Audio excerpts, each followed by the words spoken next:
I was very smart there because when I hit record, I actually waited for the lady to stop talking because I've got so many videos with a bit of her voice on it.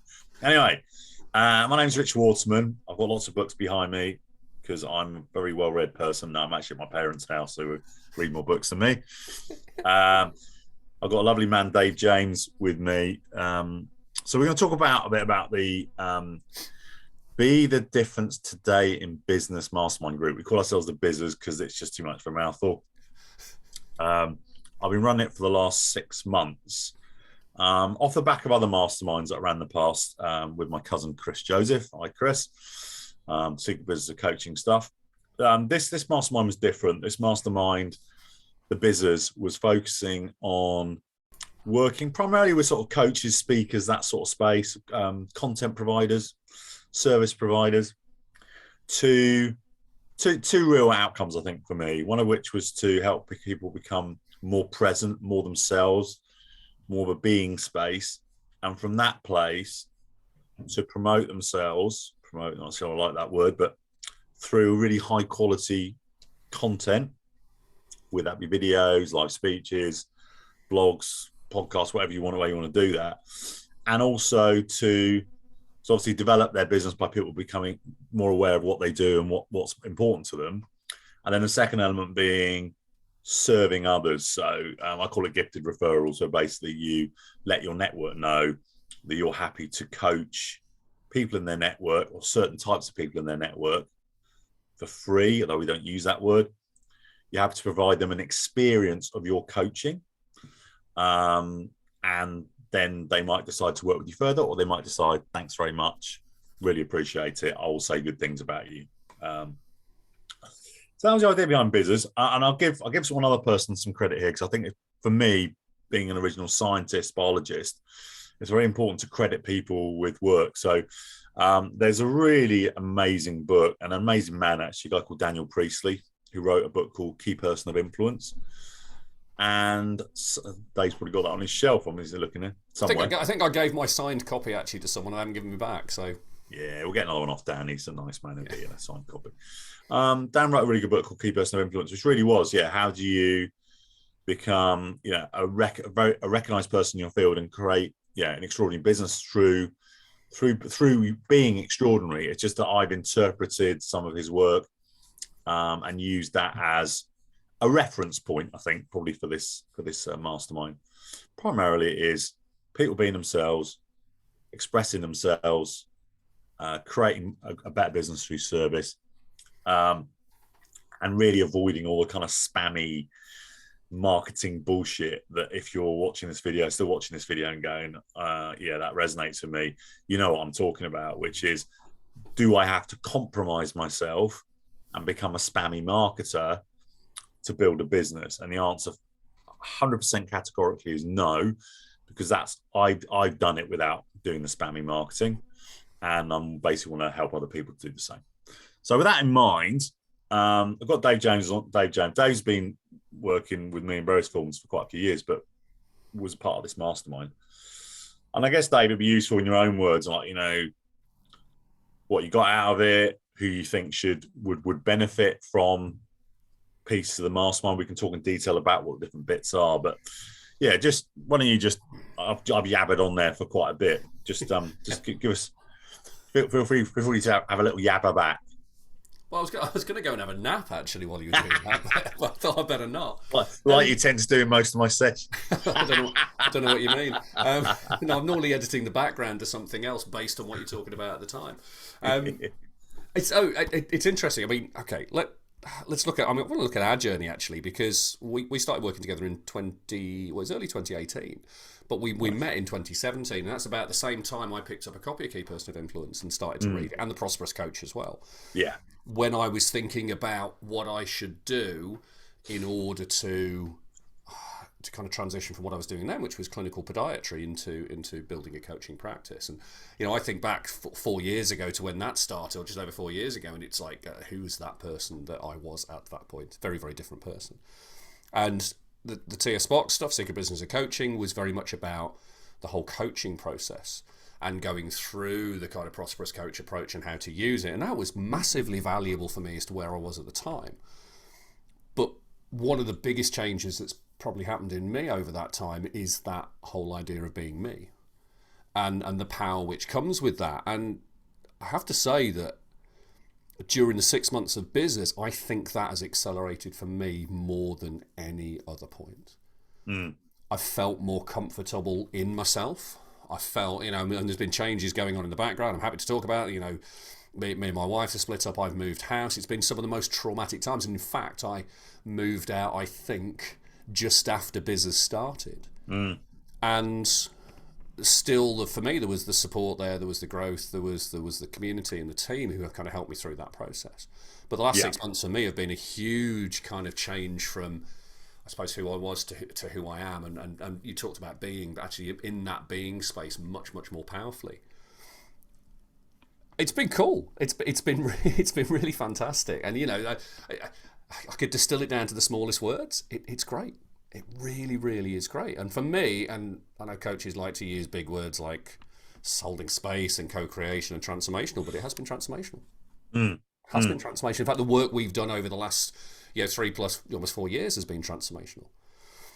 In terms of who it's for, I look at the people we've got in the group. We've got people from all kinds of backgrounds. Hypnotherapy, finance, health, in my case, coming into coaching, people who are speakers in professional and personal development environments. There's yourself with your background as well. We all come from completely different places at different stages. And yet there is something in there for all of us. At the very beginning of business, we kind of went back to the core stuff. We went back to the values stuff, and we went back to the who are you, and we started to build everything up from the base. So that you've got really good foundations to speak to the world. And I see this quite a lot. We talk about the spammy marketing. People talk about authenticity without being authentic. And it's like that for me, it's completely missing the mark. But I would say if you are a coach, or you're a speaker, or you're a consultant, or someone who works with people, and you are struggling just to kind of go out to the world as yourself, you're still holding something back because you're scared of judgment or fear, or you're worried that people are not going to like you, then have a conversation with this gentleman, this hairy gentleman who's opposite me on the Zoom screen, and talk it through. And if you want to talk to me or anyone else in the group, I'm happy to do that as well. Yeah. Because I do see so many people who are fearful or scared of actually standing up and saying, actually, this is who I am. This is what I am. This is what I do when I sit at home in my pajamas drinking a cup of tea. This is the kind of person I am when I'm having a conversation with a friend or a family member, and actually putting that out to the world. Yeah. Business has helped me to do that in a much nicer way, in a much better way, and in a much safer way as well. It's been a very, very safe space for that. And I think it's safe to say probably when I started even on TS Spock, I wasn't scared of talking about certain things. But now I can talk about things from a very, very, very safe and very powerful place, and talk about things which are, talking about earlier about me and the wife splitting up. That's a conversation which, for me to talk about it openly, might have taken 10 years in the past, and might have come with a huge amount of anger and a huge amount of frustration. But now I can talk about things in that open and honest way, much, much closer to the event, and process it a lot better.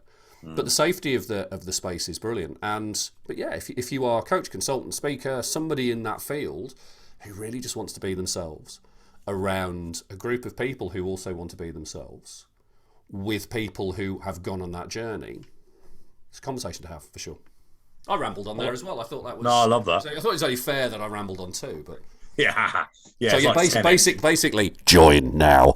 Go to the back of the room. Yeah, back at the room for the 997 deal. Say 997? Was it 19? I can't remember. Whatever they want to pay. It's a couple of key elements there. I love that. So to give people a little bit of background from me, so successful finance career, thankfully created a lot of money from that. Gave a chunk of that away when I got divorced as well. But when I came to coaching, there were two key parameters for me, one of which is I have to be able to do it my way. If I have to be a spammy marketer, I might as well just go back and do a job and just accept the corporate bullshit and do that. it was very important to me that if I'm going to do my own business, that I need to do it in a way that feels congruent and as you said, authentic to me, genuinely so, not all the, as you said, the sort of fluff that gets spewed around everywhere, integrity and authenticity and all that, but genuinely coming from that place. The second one for me was that I had to believe that I could create what I call a proper business doing that. So for me, my measurement for that was creating a business that earned over 100 grand a year sterling. Some of you might be listening to this going, well, you know what, that I don't need to earn that much, or I don't have that aspiration, or some of you might have that aspiration. But for me, I had a benchmark of that. For me, given my past references of earning money, that was earning proper money. So just to be clear for anyone listening to this, I approach the quality of my content as if you wanted to create that, and also respecting that some of you might not want to create that. Some might go, if I create a 40 grand a year business or a 60 grand a year business or whatever the number is, you might have a time versus money play, which is very big for me as well. I work about 2 to 3 hours a day on my business. That's it. I respect that, but I just want to know the quality that I want to play at. So what I love to do, Dave, is there's going to be, for the next bizzers iteration, bizzers 2, there's going to be 6 elements to it, but in the first bizzers 1, there were only 4. So I'd just like to just touch on those and the benefit that you got from them. So I very deliberately had different elements to this because there's different ways that people learn, different ways that people want to be more. I think the obvious one we'd start with the kind of the spine of it, which is content. So both in bizzers and bizzers 2, there's going to be effectively a weekly content module, quite a short video, 5 to 10 minutes, instructional video with homework. And then the bit of extra value you get is during that week, or actually even afterwards, to be honest, if members of the group want to come back and say, oh, this is what I got out of it, or I've got some questions about it, or this showed up for me, what do you think, Rich? And I generally encourage members of the mastermind either to post a short written response or to record a video under 5 minutes. That way it doesn't go crazy, right? So in terms of the content, Dave, and how that was structured and going through it, I mean, you were probably, I mean, just to be honest, not everyone's done all the homework. But I think you were good at actually following homework and implementing. How did you find that piece of it? Yeah, I think I'm probably sitting about 98%, and I think there's a couple of things where if I haven't done them or haven't completed them, it's because I've had a mental block and I've just gone, it's too hard, and I've stepped back. And I'll freely admit that that's on me. I really like the fact that there was something every week. It was that there was a plan in place, and I think about my coaching. My coaching is very much conversational, so let's have a conversation, see what happens. And that will suit some people, that it is that kind of creation and all that kind of stuff, but some people need a structure and need a plan. And having the weekly stuff in place, I know that you're going to post something on a Sunday evening. I know that I'm going to get tagged in it. I know if I'm really keen, I can look on a Sunday evening, I can get stuck into it. I know some of the exercises are really going to challenge me. And I know that some of the exercises I'm going to breeze through. And often I don't know which is going to be which until I get stuck into it. Yeah. But I really enjoyed that, and the format of here's a video, here's a bit of written stuff worked really, really well for me. I think on top of that, and I don't know whether this is something another party touched on, is kind of the accountability stuff. Yeah, that's part of this. Yeah, the kind of the commitment piece. Yeah, weekly commitment. Yeah, and that for me was huge. And we talked very early on about, and you used James Clear's kind of atomic habits stuff very, very powerfully about. Not just saying, here's something I'm going to do, but here's something I'm going to do and by when. Here's the specific time to increase the chance it gets done. And those habits for me have been really useful. I know that I've over committed on habits and just crashed and burned. And I think as we've gone through the 6 months, the habits have become less. It's been, okay, let's look at what your commitments are going to be, but let's look at what your habits are as well, but let's not make them too big, because otherwise you're setting yourself up for failure. But having that process of homework, something to work to, a curriculum, I suppose would be the best word. Yes. And also having support around habits and questions, not like what do you need to do, but who do you need to be in order to get those things done. That stuff was very, very cool. Nice. That's good. That's good to hear. Yeah, certainly there's two elements to the content and the homework and exercise bit, one of which is teaching you stuff and helping you to explore stuff about yourself.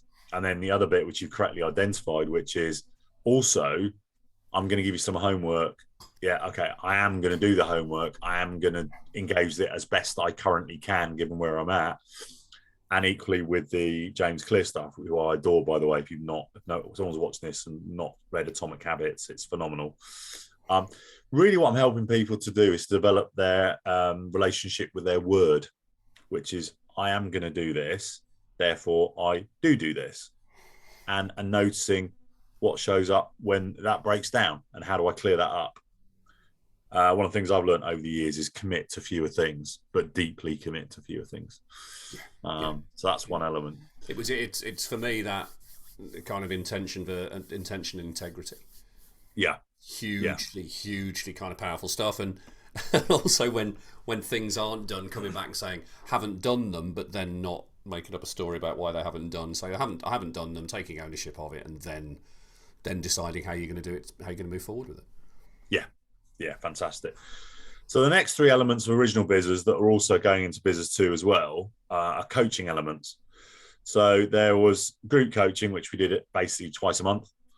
That was a mixture of me sometimes ranting about important topics, occasionally picking up a thread that was showing up in the group, or sometimes even doing some very, very, very intense, direct individual coaching in front of the rest of the group. It's all done on Zoom. It's all recorded. So you've got that as a repository. What were your thoughts about group coaching?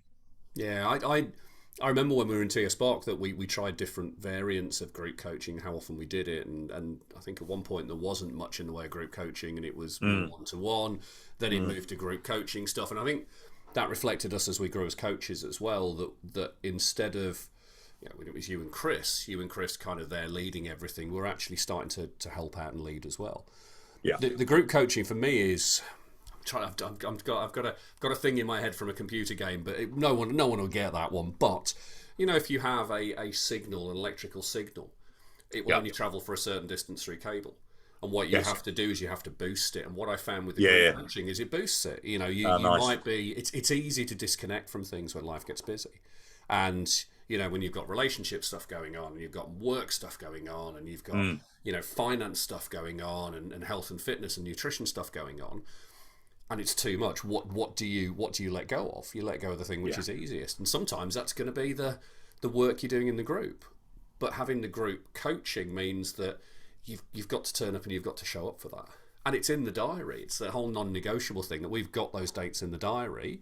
I think the only thing which ever shifts them is there's a football team up north. The only time we've ever shifted stuff was because of Liverpool games, because we've had two people in the group, yourself and Manoj, who were massive Liverpool devotees. But that's never been a problem. That's never been a problem, and everyone's kind of been cool with that because we recognise the importance of external things to each other, and that's part of the beauty of being in the group. And we can take the piss about that, and it's great. I blame Sky and BT for moving fixtures. Exactly, so that's fine. Exactly. They need to come to you first of all and get the dates of business before they do the dates for the matches. They'll learn, and then so that's great. And then so and then in Business 1 also it's an option in Business 2 is one-to-one stuff. I know, actually, just being honest, you've not used all of it yet because I think you've been very deliberate in terms of, okay, now's a good time to use my one-to-one coaching. Yeah. You also had one-to-one coaching for me in the past as well. What's different about that, and why is that useful? I think for me, you can go to a very different place with one-to-one coaching. Group coaching is cool because you can pick up on what other people are saying, and actually it's like anything. Someone asks a question, you can learn from that. But I think one-to-one coaching often allows for the depth. And it allows for that, to use a coachy term, the holding of space and kind of creating a space which is really safe. And that for me is powerful. I mean, most of the coaching I do is one-to-one. I have a paid group as well, but that's very, very different. That's very different. It's still a brilliant energy, but the one-to-one stuff is predominantly what I do. And I like that. I enjoy that because you've got you're not thinking in the back of your mind, I've got to get through this quickly because there's 4 other people in the room who need to have their say as well. This is space for me to talk and be open about stuff. So yeah, it's a different energy, definitely a different energy, and I love it. Yeah, no, I get that. And then I get, I love doing one-to-ones. You can just cut straight to something that is powerful and could create a massive shift in someone's being space.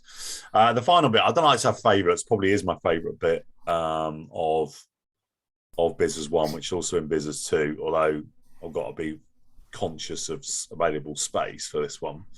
So I'm very fortunate as a family to own a property up in North Wales. So we've held live days. We did live days in previous masterminds as well. But basically, most people come up on a Friday. Dave's come up on a Thursday night before. Most people come on a Friday night. We do 2 days together, live days, very experiential, very much getting outside, doing different activities. We may talk about that in a second. Creating a shift in awareness. So then you can then take that back and implement that in your business. So it's much more, it's primarily being an experiential space, more so than me necessarily teaching you anything. So a weekend of that, and then we do 2 of those in a 6-month period. So basically, normally about month 2, month 5. Yeah, what about the live days, Mr. James? Love the live days. and I wasn't sure how it was going to work. Having been TS Spark and having the 2 live days in the same kind of fashion, but we started out in a location which was very kindly loaned to us by someone who was in the group at that point, Peter. That's right. And we stayed in a hotel, and actually it was coming up on the Sunday night. Monday was very much like a working day. It was like 9 to 5, and then Tuesday was 9 to 5, and then we all shifted off on the Tuesday. That's right. And one of the biggest shifts for us in that was that we, most of us stayed over on the Tuesday night and went on the Wednesday morning, which took the pressure off. Yeah. And that opened up a whole new level to those mastermind days, to those 2 live days. And then when we stopped using that location, when the group changed, and we ended up in an Airbnb in Herefordshire. And that had a very different feel to it because we were turning up on the Sunday, for example, and we were staying all the way through to the Wednesday.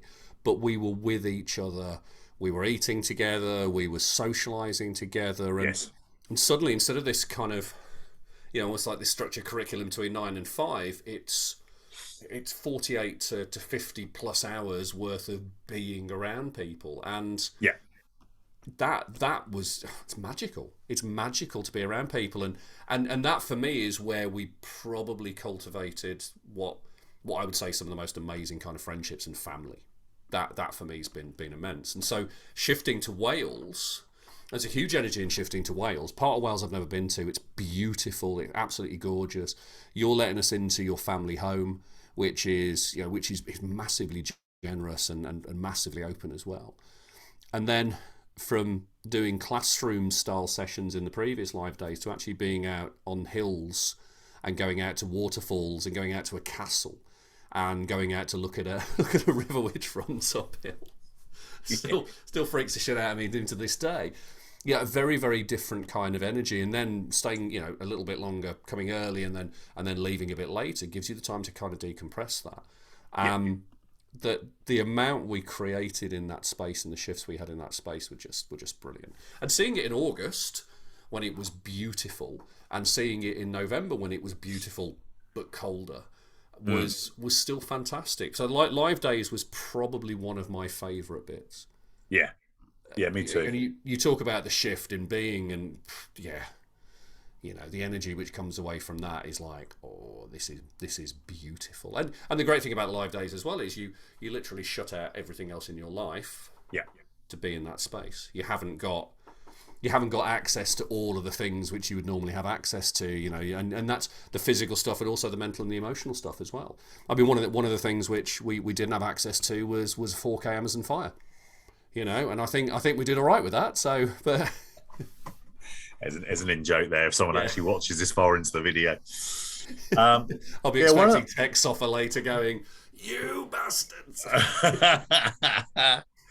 One of the things I did, just for people watching, in terms of like, well, what's in those live days? One of the things that I did recently, which I love, and I will probably continue to do this, was when we had a call prior to live days, I just asked each members of the mastermind, well, what do you need from the live days? And they replied. I then asked the other members of the mastermind, what do you think that person needs? So then we had multiple pieces of input. I stuck them all on Post-its, rearranged them into experiences like lying in cold rivers and shooting balloons with bow and arrows and all sorts of weird stuff. And I loved it. Because it was flexible and it was giving people what they said they needed in an interesting and fun way. And we don't spend a lot of time inside if we can, and if it's pelting down with rain, which it can do, we probably would. But we get out as much as we can with that as well. So I think what was really interesting on that, and having seen, and this is as much my evolution as the evolution of the group and yours and everyone else, is one of the most powerful things I found from the live days previously was kind of the meditation and mindfulness slot, which Chris used to do. Yes. And then we get to the last live days, and I'm doing a meditation and mindfulness slot, and it's like, okay, how did that happen? But it was exactly the right thing to do. And Linda did some Wim Hof breathing before we went and sat in a cold river where it was 6 degrees out. And then you blitzed everyone by going, I'm not going to get beaten by Dave, I'm just going to go and lie in the river for a minute and a half. But it went from you speaking at the front of the room and teaching to it was all working together. And everyone has something to add, and everyone has some experience which comes in, and a challenge which comes in, and we're all very we're all very equal in terms of how we can approach things and the challenges we can put on each other. And it's a hugely loving space, hugely loving space, and that for me is that's been a really big takeaway for me, is just how loving it is. I agree. It's family, and like just reflecting on that. So one of the examples of Dave doing the mindfulness session was everyone was in such a great being space. I just sent you all off to record content videos on your phones, and the being in an extraordinary environment. It's amazing to notice how inspired people were to create huge volumes of content, really good content, using the environment around them. Because sometimes if you're sat at home in your office where it is, it's a bit difficult in a sterile environment to capture something meaningful. So that was another benefit that I hadn't really considered before doing the live day. So that was pretty cool. Even before we went to the beach, to that mindfulness session, we walked around a church, which was a small chapel, wasn't it? Which had actually been covered by sand and had been. That's right. Yeah, St. Tanog. And we used the environment to stimulate the questions. Yeah. So I think the question you asked, I'll paraphrase it, was, what's going to be written on your headstone? Yes. There's all these headstones around the back of the church while we're standing there, and immense, just immense stuff, and it's being. I say this quite a lot on the posts I put out. I'm not an outdoorsy person. Yeah, there's lots and lots of outdoorsy stuff going on. It's really powerful to pick up on that environment and use it. And for me, the live days have been something, bizzers too. I'm just like, give me the live days, because that for me is, it helps me to drop a lot of the bullshit which I have hanging around me, which maybe I struggle to drop when I'm in. And I love this environment. I love my house, but at the same time, it's like you get caught up in the day to day, and actually being taken out of that gives you a chance to do something completely different. Yeah, I love them. Love the live days. Yeah. So if someone's watching this and going, well, that sounds quite interesting. So originally, all four of those things were packaged together as Business One. It was like you either bought it or you didn't buy it. And you can still do that. You can still buy it as a package. I won't mention numbers because I might use this video down the line. Things might change, right? But I'll put a post up. You could mention numbers, but what you'd have is you'd have this strange voice coming over the top, just saying a different number. It'd be you talking in your normal voice, and then we'll have someone Scottish comes in and dubs it. 200 grand. What I realised was that there were two things I realised. One of which was, people might be a lot of people out there that know me that don't live in the UK, and it's actually very hard to access the UK. So it may be that much as live days and things like that sounds appealing, it's like, do you know what? I just can't physically do that.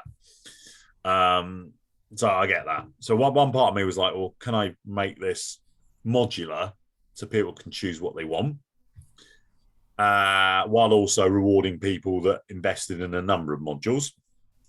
And then the other piece was, regardless of how digestible I make things, and I'm very, very big on small pieces, small chunks to work on, don't overwhelm, don't overload, small steps at a time. Even then, life can get in the way.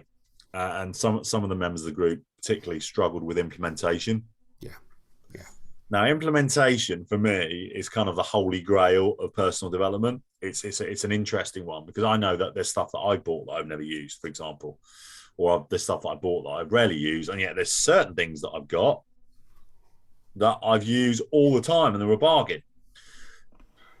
So what I thought I would do, as well as taking the four, so effectively the original business is 4 modules, which is content, Facebook group, commitments or / habits.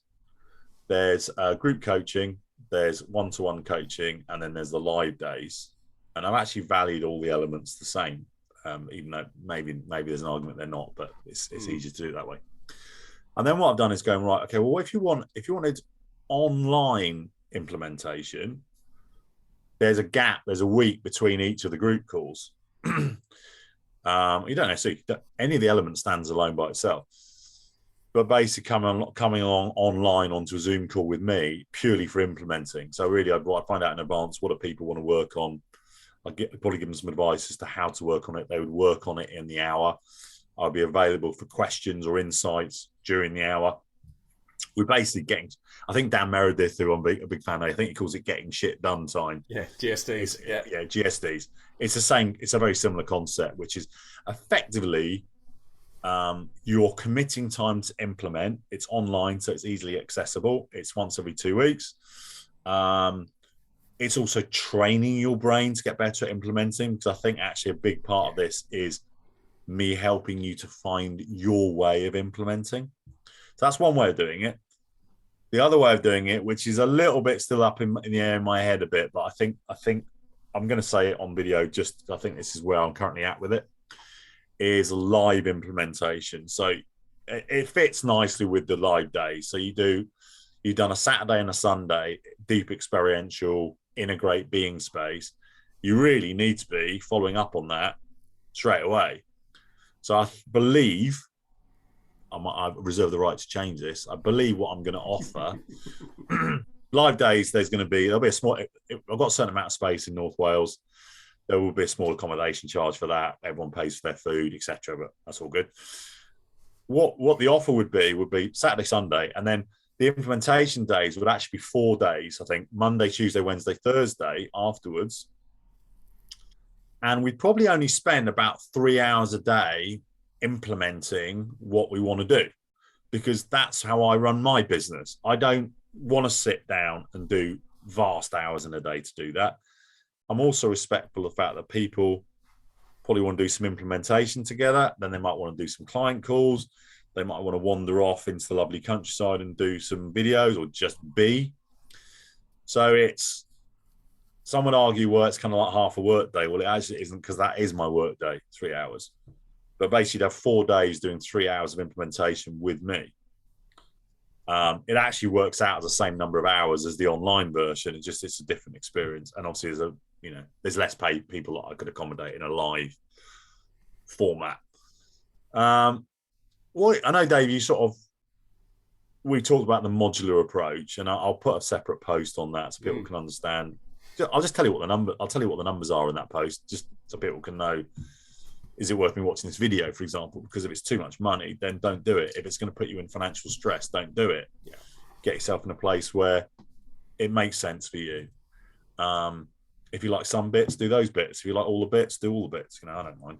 What are your thoughts about implementation, Dave, and the different forms of that? Because obviously I sprung that on you, I think yesterday, I believe. I was the first time I mentioned it. There was some video which dropped out, which I probably watched while on the toilet or something like that. It was just catching the time to do it. The implementation stuff, and I think if we use the 2 words nail and head, I think you definitely got it right. And because we've seen this before. We've seen it from any of the live days we've done. You look at any course you've ever done, any membership you're ever in, you get all this kind of like, whoa, energy, and you go off, and then 3 days later, you forget you were even there because life kind of comes in and takes over. So for me, that implementation piece is really, really big. And you said it, and I grinned because it was like, it's exactly what I need. And it's accountability to a degree, although paying you for accountability would cost a hell of a lot more. But it's being around your energy and being around that space where you've created some amazing kind of content, and then actually just going, right, how do we put this out there? How do we leverage it? And I think even though it's 3 hours a day, you're still going to be around people, and that 3 hours just spreads into other things. And I think to be honest, for me, putting 3 hours a day in on a business intensely or with intention is probably about as much as I think I could probably do without my brain exploding. Yeah. So I love it. I love the implementation piece. Yeah, I read that yesterday and was like, yay. So that way you then end up with 6 modules basically for Bizzers 2. And if if not enough people want to do certain modules, I just won't do the module. That's fine. But so you've got content, Facebook group, habits. You've got group coaching. You've got one-to-one coaching. You've got 2 sets of 2 live days. Mm-hmm. You've got online implementation. You've got live implementation. And people can pick and choose none, all, somewhere in between, whatever's right for you. What I would say is the reason that we've done quite a long video here is, regardless, even if you did one, for me, that's still a decent investment. So I wouldn't expect anyone to make a decision without having a decent amount of information, not just from me, but also from other people that have been through the process. So I think that's it from me, Dave. Any more final thoughts, or I think we covered everything really? We could probably let them go back to normal life, and they're probably their Apple Watches and their Fitbits are just pinging at the moment. They need to get up and walk around, or they might need the toilet. They might have had to pause this a few times to get to the toilet. No, I think business for me has been immense. It's been immense in a number of ways. It's been immense because we've been working together for a while now, and it's been nice to see the evolution of what you've been doing. It's been nice to see the evolution of you and the evolution of everyone in the group, and it's been nice to have other people help me to see the evolution in me. And that's the benefit of being in this environment. And I know that there's a huge amount of people can benefit from that. And if that's, if you're watching this and you're one of those people, have the conversation. And I think back to October 2017, where you put out a post on Facebook saying, I'm looking to work with people, one-to-one. If you're interested, do it. And I remember sending you a message which said something along the lines of, my chimp is screeching even sending you this message. And that was, for me, that was the beginning of a transition from clinical podiatrist to coach. Yeah, it's a great reminder. And just say, if people say, I'm not sure, let me just reassure you one thing. Someone's watching this. So for me, people getting value from what I do is everything, right? So there are always there's kind of 2 ways it can go. One of which would be, if you're genuinely not sure and it doesn't quite feel right from my side, I will tell you, not now. Go away. Maybe I might even suggest some things to work on, so then the decision becomes clearer down the line. So I'm never, ever going to ram my stuff down someone's throat and say, yeah, buy it, and try and persuade you otherwise. And equally, if I think there's some BS getting in the way of doing something that I think you should do, I will call it out and say, look, looking at where you're at and what you're doing, I think this would be really, really good for you. And I will say that if I see it. But for me, because I only do stuff that I love, and I only work with people that I love, and generally the people that have been in the mastermind are family to me now, it has to work that way. So this is not a transactional approach. This is a what makes your heart sing approach, and it's got to work for both of us to do that. So cool. Thanks, Dave. I really appreciate your time, mate. That's been useful for me to get clarity on me being able to talk about my stuff and to hear you talking about our stuff. And hopefully it's been useful for anyone that's watched through this video. God knows how long it is, but it's chunky, but I think informative. It's less than probably the first part of June. It's fine. It's fine. So we're okay. We're okay. That's some special effects and little whizzy banners in the middle. Yeah, you're gonna give us both hair, aren't you? Yeah. Oh, that's the other thing. Dave didn't have a lot of facial hair before he joined Bizzers. So just be aware of. Yeah, I used to have stubble when I was younger. Now it's become proper woodsman beard. So if you are female, you might want to consider, is this an environment you want to be around? Given that facial hair seems to develop during the time. Although I think actually both Linda and Debs are actually currently fine on that front. So I think they're okay. I just realised as well that I am actually wearing a shirt which makes me look like a lumberjack as well, which just is. Oops. Yeah, that worked out well, didn't it? Brilliant, mate. Appreciate your time. Thank you very much. Thanks, mate. Classic. Bye for now. Bye.